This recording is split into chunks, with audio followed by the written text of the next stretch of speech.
Fresh allegations have emerged of secret CIA prisons around the world and violations that have allegedly been taking place there. A New York-based NGO funded by one of America's richest men, George Soros, has unveiled a report which claims to detail the operation of these so-called black sites. Artis Khan has the details.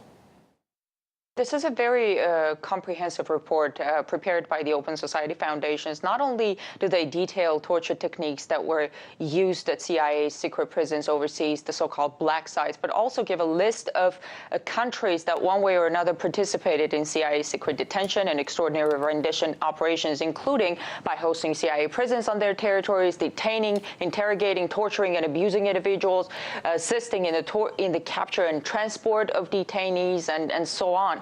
So the list includes countries like Afghanistan, Australia, Canada, Denmark, Djibouti, Egypt, Georgia, Germany, Syria, Turkey, Italy, the United Arab Emirates, the United Kingdom, Yemen, and other countries.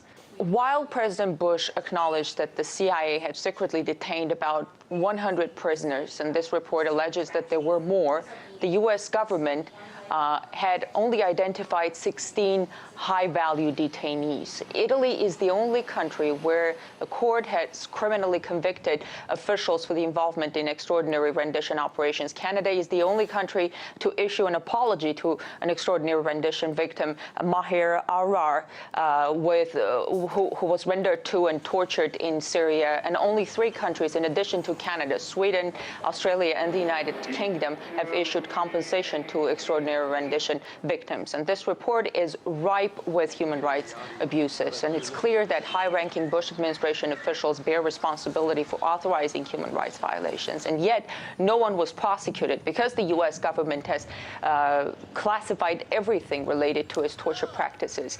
And any accusation would be dismissed on state secrets grounds. Now let's get some reaction from journalist and historian Douglas Valentine. He's joining me live now from the US. You've done a lot of research on secret CIA prisons. What have you been able to uncover, and what evidence are your findings based on? Well, certainly, just begin by saying that the fact that the CIA has organized, that the U.S. through the CIA organized and managed this global terror network is a war crime of epic proportions. But even more disturbing is the fact that the complicity of so many politicians and secret services in foreign countries sends a clear signal through the news that this simply exists, sends a clear signal that the United States is functioning as something of a virtual dictatorship, that it's able to and capable and willing of punishing other people for things that it's quite willing to do itself. And that's let me just quickly ask you. You say a war crime taking place here. Well, now that all these allegations have been made public, what's it going to take to press charges and bring anyone to account if they are indeed deemed as illegal? The same sort of thing that happened during the Vietnam War. You have to understand that the CIA doesn't do these things as a sort of rogue elephant. It has it's authorized by the U.S. Congress, by certain very important Congress people who believe that they are reflecting the will of the American people. In the wake of 9/11, there was a huge outcry in America for vengeance, for the United States to prove, for the government to prove that it was more terrible than the people who had launched the 9/11 attack. And so Congress, believing that it reflected the will of the American people, authorized the CIA to do this. So the only thing that will stop it is not any international court.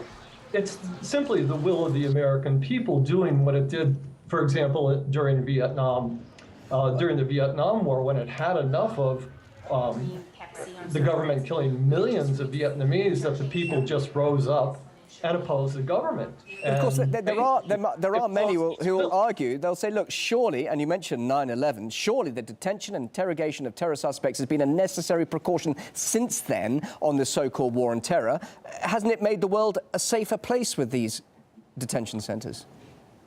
you know, that's debatable. The thing that's a problem is that since 9/11, the government has been able to maintain this attitude, the attitude that you just sort of expressing, that it's required for security to commit crimes, and this has never been necessary before. And what it exhibits is that, what it illustrates is that the government is, since 9/11, more capable of propagandizing the American people by exaggerating the threats that exist in order to perpetuate, which probably is a state of emergency that really doesn't exist, in which the government's able to portray the United States, the greatest military power that ever existed on the planet Earth, as somehow a victim, or the person that's being bullied, when the truth is exactly the opposite. But of course, some may say that this state of emergency does exist. Although Osama bin Laden, he's been killed, that hasn't actually stopped Al-Qaeda. Radicalism is they're now on the rise across the Muslim world. And with those circumstances, isn't America's so-called war on terror still justified and going to go on and on?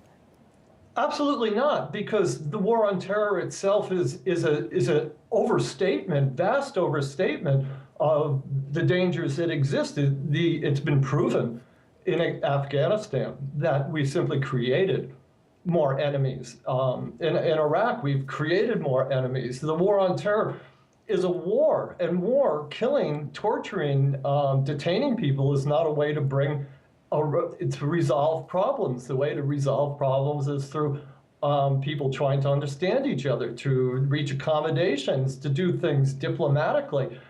Except the situation that exists right now is that the United States has the military upper hand, and it's not willing to give that up.